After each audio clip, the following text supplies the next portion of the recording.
તો અનેક મહત્વપૂર્ણ સમાચાર સામે આવી રહ્યા છે તેની પર નજર કરીએ તો સાબરકાંઠામાં ભાજપના લોકસભાના ઉમેદવારને બદલવાનું મામલું સામે આવ્યું હતું। ભાજપના લોકસભાના ઉમેદવારને બદલવાનું મામલું જ્યારે આવ્યું હતું ત્યારે ભાજપ કાર્યાલય ખાતે મોટી સંખ્યામાં કાર્યકરો ઉમટી પડ્યા છે। તો 700થી વધુ કાર્યકરો ભાજપ કાર્યાલય ખાતે ઉમેદવાર બદલવા માટે પહોંચ્યા છે। ભારતીય જનતા પાર્ટીમાં પણ જે આંતરિક વિખવાદ છે તે ચરમસીમાએ જોવા મળી રહ્યો છે। કોઈ પણ સંજોગોમાં શોભના બારૈયાને બદલવાની માંગ અત્યારે હાલ ઉઠી રહી છે। જિલ્લામાં ભાજપના હોદ્દેદારો સામે ભાજપના જ કાર્યકરો પડ્યા હોય તેવી સ્થિતિ જોવા મળી રહી છે। તો આ સંદર્ભે વધુ અપડેટ મેળવી લઈએ અમારા સંવાદદાતા ક્ષિતિજ અમારી સાથે જોડાઈ ગયા છે। ક્ષિતિજ, શોભના બારૈયાને લઈ અને સાબરકાંઠામાં વિવાદ યથાવત, હોદ્દેદારો સામે કાર્યકરો પડ્યા હોય તેવું ચિત્ર, શું વિગતો? શોભના બારૈયાના મુદ્દે હવે સાબરકાંઠા લોકસભામાં ભાજપની સામે ભાજપ આવી રહ્યું છે।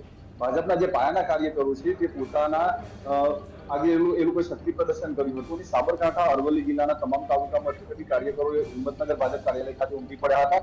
એ લોકોએ એક સુરે શોભનાબેન બારૈયાને બદલવાની માંગ કરી હતી। તો સામે પ્રદેશમાંથી જણાવી દેવામાં આવ્યું છે કે કોઈ પણ પ્રકારે ઉમેદવાર બદલાશે નહીં, જેને લઈને આ લોકો રોષે ભરાયા હતા।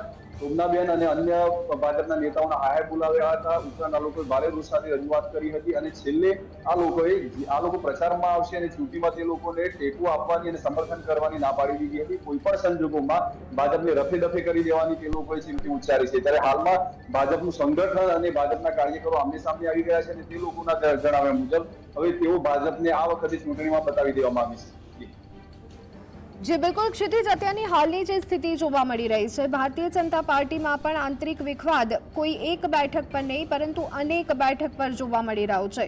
ત્યારે શું લાગે છે કે સાબરકાંઠામાં હવે આવનારા દિવસોમાં શું શક્ય બનશે? ભારતીય જનતા પાર્ટી ઉમેદવાર બદલવા પડશે કે પછી કાર્યકર્તાઓને મનાવી રહેશે?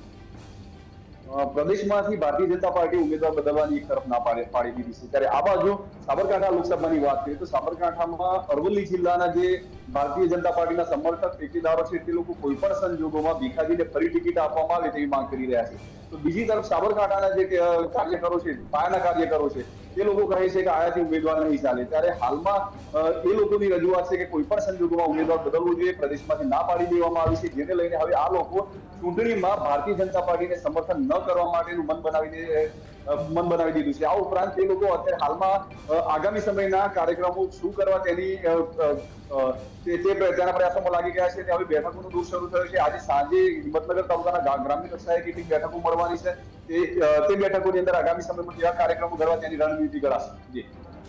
જે આભાર ક્ષિતિજ, અમારી સાથે જોડાવા બદલ અને સમગ્ર માહિતી આપવા બદલ। તો બુલેટિન આગળ પણ યથાવત રહેશે પરંતુ અત્યારે સમય થયો છે એક બ્રેક લેવા।